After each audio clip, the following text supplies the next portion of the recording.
The major industry that is driving industrial transformation, that is Ibeju Lekki, is the Dangote Refinery. And so it's our major selling point. You just need to dig a little deeper and you start asking some questions. Hello everyone, thank you for tuning into another episode of the show. We believe that owning a home should not make you lose sleep, so we're committed to giving you the best recommendation of properties and insider real estate information and tips. On this episode of the show, I'm going to be addressing why I will not leave Aliko Dangote alone and how it relates to my industry, which is the real estate industry. So a little backdrop. I posted a video about 2 months ago. That was May. So I was taking a drive with a friend around town and I just whipped up my phone. You would have seen that at first when I started, I was all for Dangote is investing $13 billion in Ibeju Lekki. How much are you betting on Ibeju Lekki? That was gotten from the interview he had with Mo some years back. And I really felt like this guy was a very inspirational figure. That's what we realtors, developers, real estate companies, they used to sell Ibeju Lekki, because it's the new Lagos here and the one most important industry apart from the free trade zone that's attracting other factories. But the major industry that is driving the change that is Ibeju Lekki, or driving the industrial transformation that is Ibeju Lekki, is the Dangote Refinery. And so it's our major selling point, and that's what we've been using. But you just need to dig a little deeper and you start asking some questions. That investment affects how my clients are investing in Ibeju Lekki. It affects how people are making decisions. It affects the marketing. It affects so many moving parts.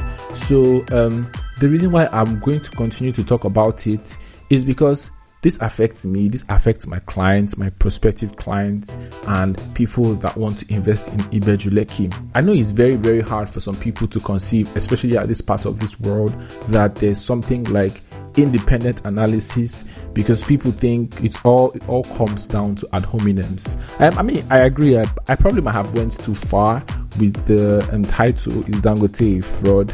I'm going to link that video somewhere, but the way the comments started trickling down, somebody said, you people just want to pull down innocent people. Someone was basically even fighting and making a case for him as against BUA Cement. Somebody even went as far as saying that I am a struggling YouTuber looking for clout.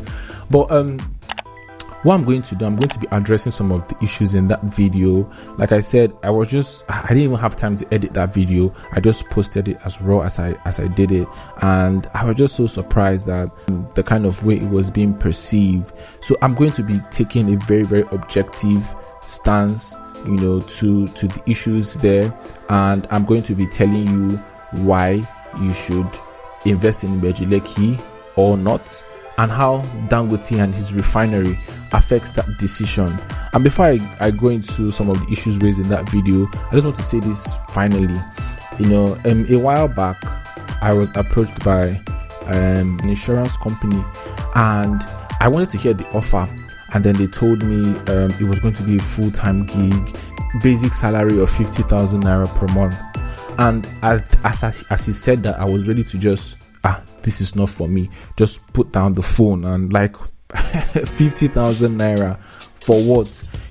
But then he continued speaking with me, started telling me how insurance sector is very different, how you work your own time, how it's commission based, and how it's different from real estate, because real estate you probably get one commission from a client, one lifetime commission, but in insurance is continuous, this and that. And at that time I wanted to badly move to Lagos, and that was not an offer I would have considered at any given time. I didn't even factor in the stress that it was going to take. So I told him yes. So I wanted to share it in my circle. I told my parents, I told my friends, and I felt my mom just said no, that this Nigerian insurance companies are scam. I mean that went a bit far, but basically the point she was making was that it may not be as good as an idea that I thought it is or it was.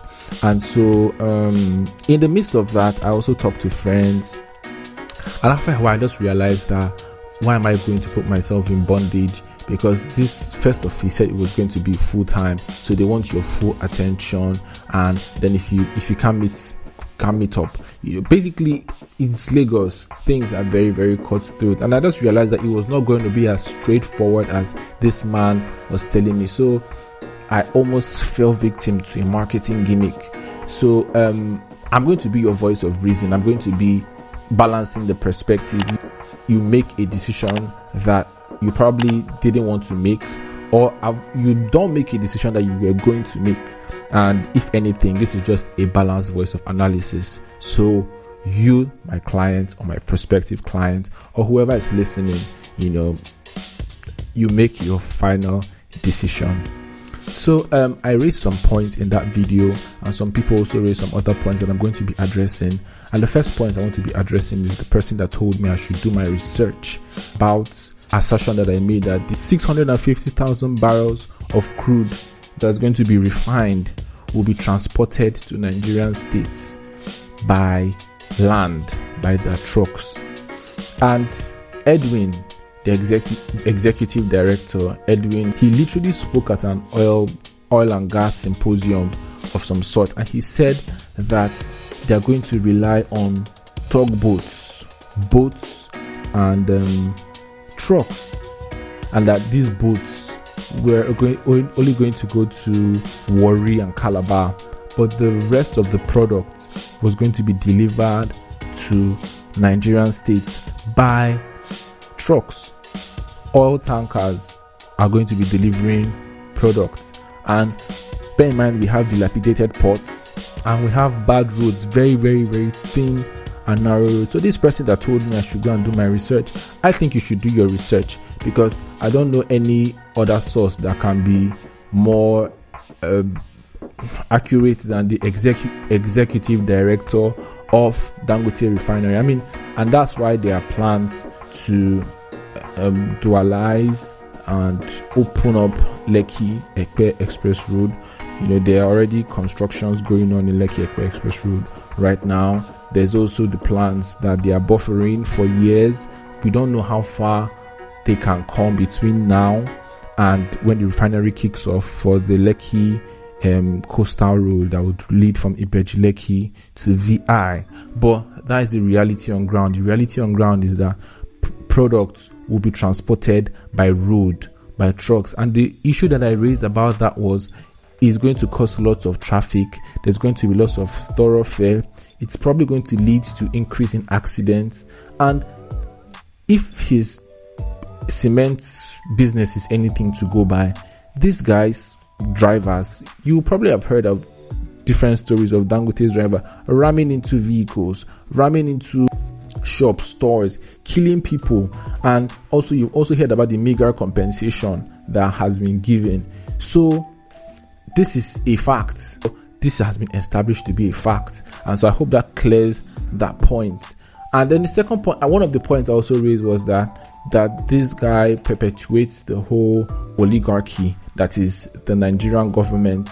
And recently we heard that Nigeria is buying 20% stake in Dangote Refinery. And bear in mind that this guy has even come to say that Nigeria is going to compete at international prices for his crude. And I feel that to a large extent, Dangote has built his business based off of the back of the Nigerian oligarchs, backing each and every one of his investments, from the cement to the fertilizer, and now his refinery. So you need to factor this in as you're making your decision. This is not just talk about Dangote. We're talking about as it relates to the real estate. So if you're investing in Ibeju Lekki to live there, I think you need to put in the mind that it's going to be heavy loads of traffic, trucks lined up on the road. There's going to be so much thoroughfare.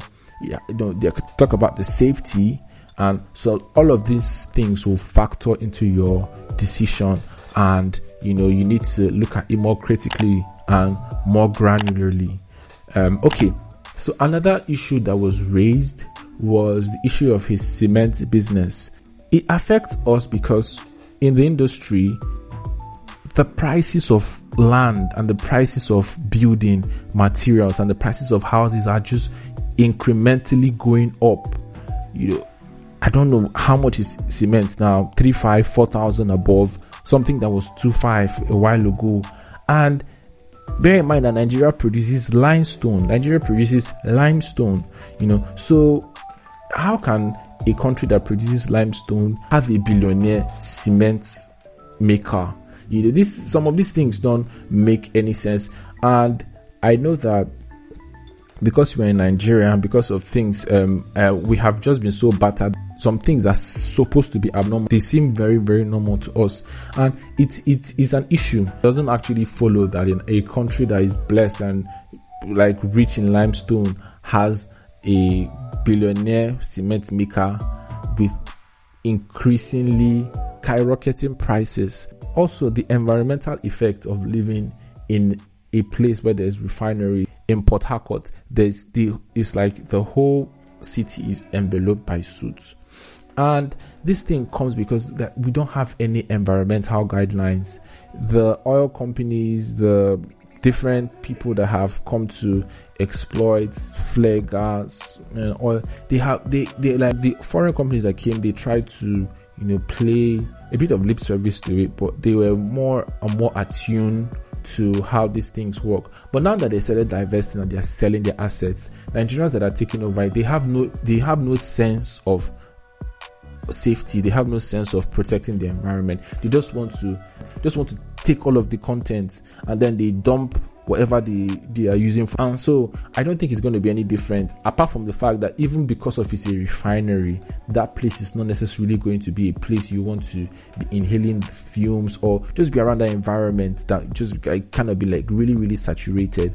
So if you want to invest in Ibeju Lekki, I think farther away from the refinery, would be your best bet, because that's an issue that you should look at and you should weigh your decision.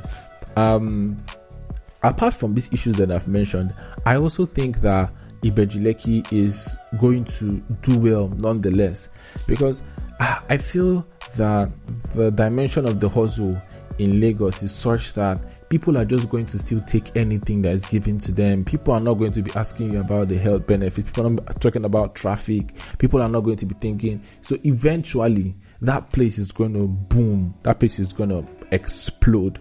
But if you're thinking about somewhere to live, I think that the farther you are from that whole axis, the refinery, Akodo, Ise, I know that area that's close to maybe you start going toward Igando, you start going toward Eleko Beach Road side, you go toward Abuja, because Abuja is part of Ibeju Lekki actually.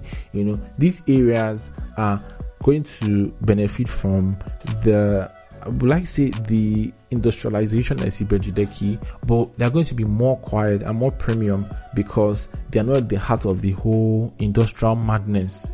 Because that place, there's the free trade zone, their factories are going to spring up. That place is going to be very, very, very industrialized. So if you're looking to invest in that area, even if you're looking to invest close to the refinery, your wish is my command, my client. This video, what I want to just be is be a voice of reason and just a review. This is an honest review, and I do admit that maybe my bias might have shown. Tell me what you think about this review. If you want to buy a property in Ibeju Lekki, you can hit us up for guidance. And speaking of which, somebody reached out to me from the diaspora, and he was literally praying for me and was telling me that you're doing very, very good, you're doing awesome, that he's following each and every one of my videos, and that's really, really, really, really very, very touching, because as it was a growing realtor, this feedback really, really help us a lot, and not those that are telling us that we are struggling, we are upcoming. So please give us a like, please subscribe, please leave a comment, please share your views. I'm not going to delete any comment, but the truth of the matter is let's engage intelligently.